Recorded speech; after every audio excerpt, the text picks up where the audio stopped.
Hey guys, hope you're having a fantastic day. Thank you so much for watching Beyond Science. It's Mikexingchen.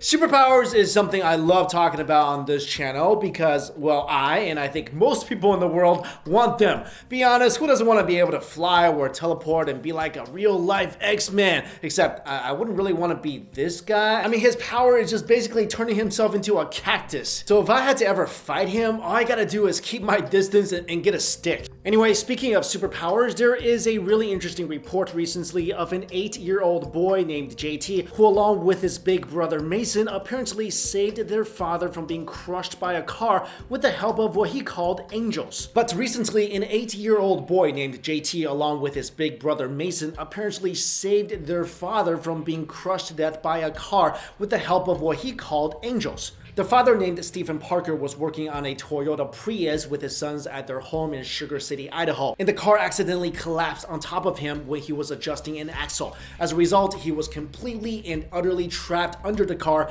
and then eventually passed out. 8-year-old JT was the only person around at the time because Mason had gone inside for a bit, and he shouldn't really be able to do anything in that situation because it took both his father and Mason to jack up the car the first time. But JT started jumping on the jack's handle, and for some reason, the Toyota started to rise off his father's body. This is really remarkable because JT only weighs around 50 pounds. After the car was jacked up, JT told Mason what happened and they called 911. Thankfully, Stephen Parker was saved, although he was in critical condition and had 13 broken ribs. And the strange thing was that after they went back home and JT once again tried to jack up the car, he could no longer do it. I mean, this could also be, like JT said, angels, I don't know. Now, it could be angels that helped JT lift the car, or it could be something known as hysterical strength, which is a supernormal strength that certain people possess when they're in life or death situations. I'm sure we've all heard stories of superhero instances in real life when people are suddenly able to lift impossibly heavy objects when they're trying to save their loved ones. There have been so many instances of these phenomenons that there is no doubt that they do happen. But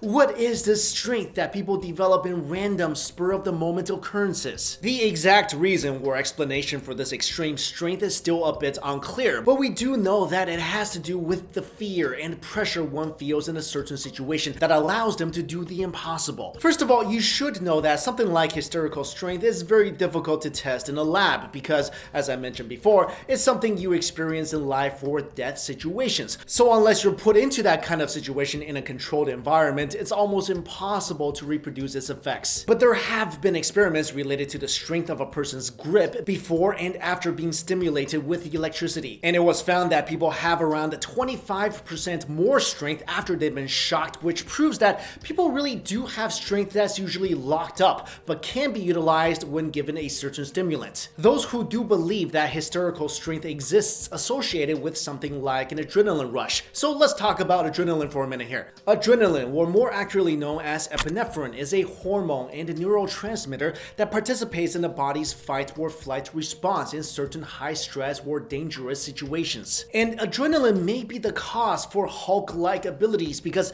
it basically gets rid of all the systems in your body that inhibit you from exerting your maximum strength. As a result, you forget the sensation of pain, your blood vessels are dilated, your muscles are more oxygenated, and your brain's activity speeds up in insane amounts. And since the brain controls muscles by sending impulses to motor neurons, there will obviously be more muscle fibers activated to perform a certain task. Alongside adrenaline, there's also another hormone called norepinephrine that some scientists believe to be a more convincing explanation for hysterical strength. The reason they believe norepinephrine is the one responsible is because it works a lot quicker than adrenaline and also acts like a primer, telling the body that it's time to go into fight or flight mode. Not only that, it also tells your muscles to dump all its stored glucose for instant bursts of strength, which results in a huge amount of energy released for your muscles to use. So from the effects of these hormones, your eyes dilate, your brain activity increases, and you're much more focused on whatever you're doing. In fact,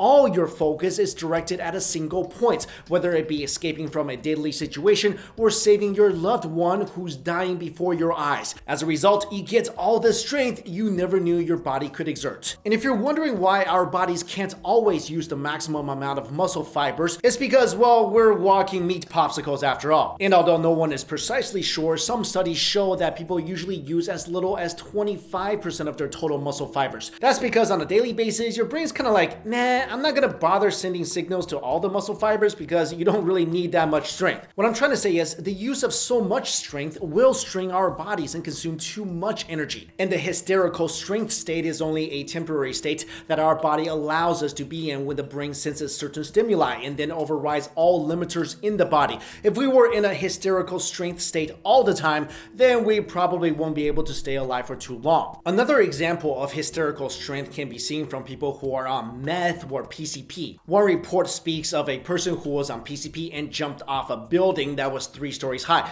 After he landed, of course, his legs broke, but he continued running. Yup, he was running with broken legs. It's just that he was running so fast, his broken legs really didn't matter anymore. Basically, your body pumps out all these hormones and you're in a state where you're supposed to be seriously injured, but you're not, if that makes any sense. There are so many cases of hysterical strength that it would be impossible to list them all here. Anyway, there you go, guys. And by the way, if you want to see displays of hysterical strength, then go watch Yu Yu Hakusho, Fairy Tail, Ronin Kenshin, or basically any action anime series, especially Dragon Ball Z. Has Goku ever won a fight ever where he didn't discover another level of Super Saiyanness? Is that a word even? But let me know your thoughts on this topic. Do you believe that we all have an inner Hulk inside of us? All right, guys, thank you all so much for watching this video.